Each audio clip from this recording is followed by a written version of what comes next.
को तैयार करवाया था, उसकी कोरियोग्राफी की थी गुलशन मजीद।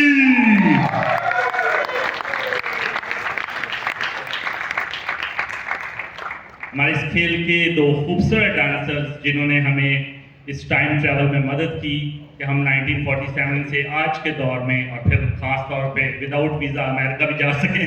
सो मैं बहुत मशकूर हूँ कि उन्होंने इसको खूबसूरती से, बहुत ही खूबसूरत अंदाज से परफॉर्म किया। आपकी तालियां बताएंगी मारवी,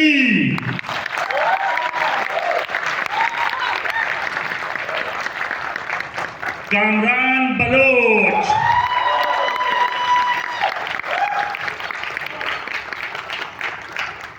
हमारे इस खेल के अंदर फ्रीदा का किरदार अदा कर रही थी। ये किरदार सिर्फ चंद लाइंस का था स्क्रिप्ट के अंदर, लेकिन हमें जो मुश्किल पेश आ रही थी वो ये आ रही थी कि उमराव जान ने कॉस्ट्यूम्स चेंज करने थे, तो हमने डॉक्टर साहब से पूछे बिना 2 सीन्स इसमें ऐड किए और उनको ताकि सरप्राइज दिया जाए फ्रीदा के लिए। और फ्रीदा के 3 सीन्स एक्चुअली इस प्ले का हिस्सा बने।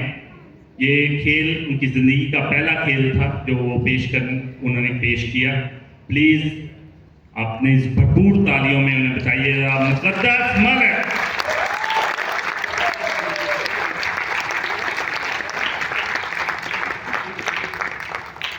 इस खेल में कामी का कैरेक्टर अदा कर रहे थे, बहुत ही इंपॉर्टेंट कैरेक्टर था, क्योंकि ये वो कैरेक्टर था जिसने इस ड्रामे के अंदर जो पॉजिटिव और नेगेटिव के दरमियान का एक ब्रिज था, जो इंतहाई एक डिफ़िकल्ट चीज़ होती है, वो मेंटेन रखने के लिए ये वो कैरेक्टर था। और क्या ही खूबसूरत निभाया है मास फाउंडेशन के सीनियर एक्टर ज़हीर ताज।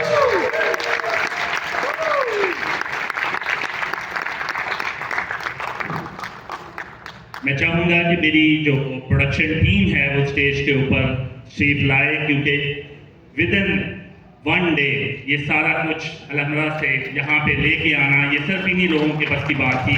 मैं तो दिल हार चुका था। मेरे इस खेल के एसोसिएट डायरेक्टर मास फाउंडेशन के फाउंडर्स में से हैं आमिर अली। मास फाउंडेशन के एक और बहुत सीनियर आर्टिस्ट हैं इस खेल के अंदर, हमारे बैक स्टेज क्रू थे तनवीर खालिद। मेरे इस खेल के असिस्टेंट डायरेक्टर और मेरे राइट हैंड, मैंने जो कहा इन्होंने करके दिखाया, 1 मैन आर्मी अजीम नूर।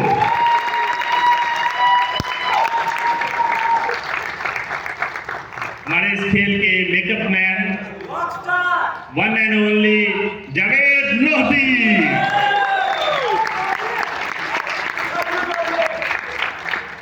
और हमारे इस खेल के दूसरे वो किरदार जिन्होंने बैक स्टेज हमें हेल्प किया, मास फाउंडेशन की एक और बहुत अहम रुकन काशिफ नजीर। अब मैं अपनी मेन कास्ट की तरफ आता हूँ। हमारी ये बहुत सीनियर आर्टिस्ट हैं, इन्होंने बहुत सारे किरदार किए हैं। इस खेल के अंदर बेगम जान का कैरेक्टर अदा कर रही थी और सबसे मैं समझता हूँ बहुत मुश्किल किरदार था। इन्होंने कैसे निभाया है आप बताएंगे ईशा मलिक।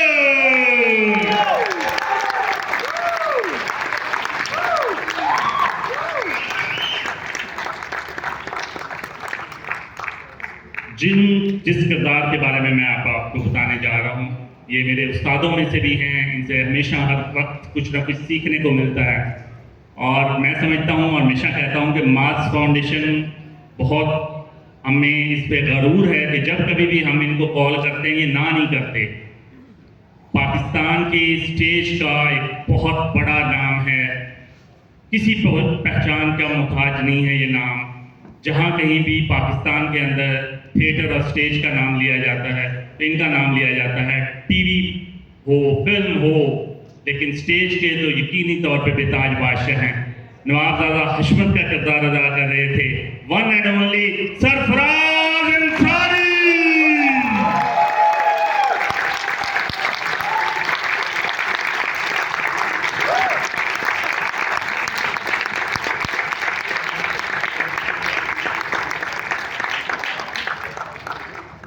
इस खेल के हीरो आखिर तक हमें भी नहीं पता था कि ये कत्ल करने वाले हैं और उन्होंने कर दिखाया। इस खेल में उन्होंने जान भर दी, रंग भर दिया और क्या ही लाजवाब एक्टिंग की है। किसी तारुफ के मोहताज नहीं। हमेशा जब कभी भी मास फाउंडेशन ने कहा, इन्होंने लब्बैक कहा, हमारे साथ परफॉर्म किया।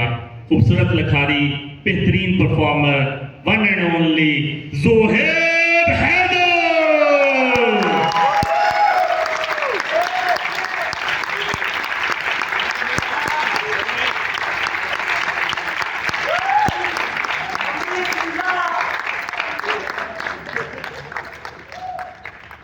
और अब इस खेल की जान, वो किरदार जिसके बगैर ये खेल मुमकिन नहीं था।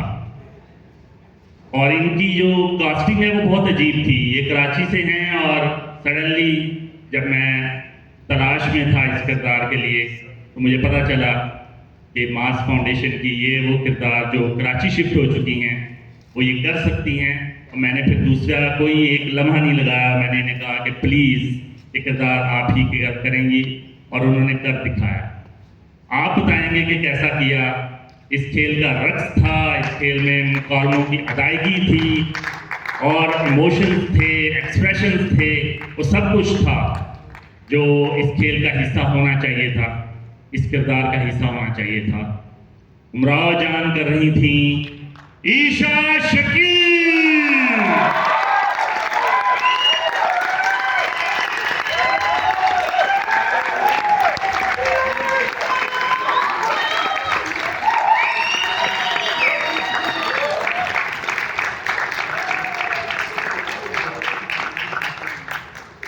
और एक वो किरदार जो इस खेल में खामोशी से एक साइड के ऊपर बैठा रहा, लेकिन ये खेल उसके बगैर मुमकिन नहीं हो सकता था।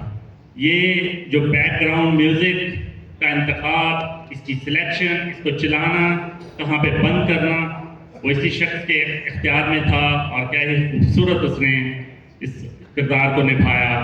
इमरान मानी।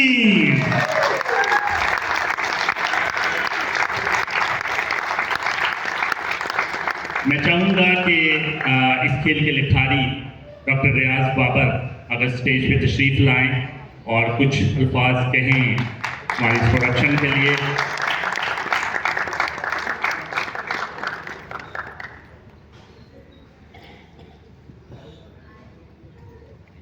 आप लोगों का मैं शुक्रगुजार हूँ कि आप इतनी देर तक बैठा किए।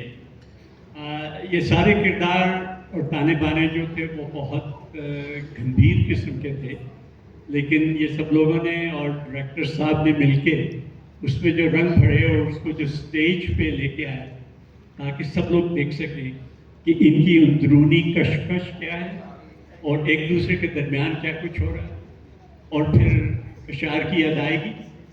बहुत खुशी हुई, मुबारकबाद के मुस्तहिक़, और मैं आपको मशकूर हूँ।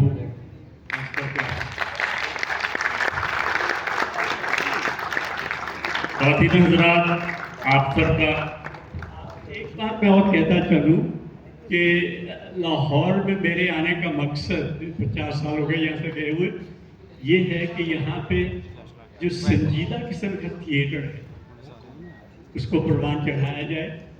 और ये लोग जो हैं ये मुबारकबाद के मुस्तहिक़ हैं, ये उसकी शुरुआत में से है। तो आइंदा अगर कोई नौजवान लिखना चाहें, डायरेक्ट करना चाहें, प्रोड्यूस करना चाहें, हम उनकी मदद के लिए दिए। हमें मेरे ख्याल में इसी जज्बे की ज़रूरत थी और मैं समझता हूँ कि यही वो जज्बा है जो हमें चाहिए। आप सब ने यहाँ पे आके हमारा बहुत मान रखा है। आज हम बिल्कुल उम्मीद नहीं कर रहे थे कि आज हम हॉल फुल करने में कामयाब हो जाएंगे। आप तशरीफ लाए। सर सबका तारुफ हुआ, लेकिन कैप्टन ऑफ द शिप जो इस प्ले को बना रहे थे, लेके चले, स्क्रिप्ट इन्होंने डॉक्टर साहब से मशवरा करके लिया और डॉक्टर साहब ने इन पे एतमाद किया। The one and only Pakistan के मशहूर डायरेक्टर आमिर नवाज।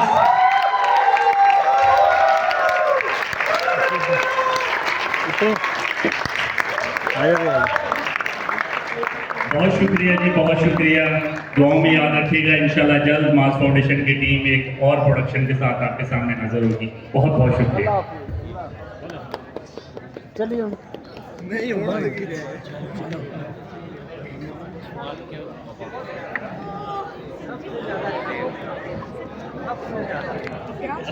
सबसे ज्यादा जैदी साहब कुछ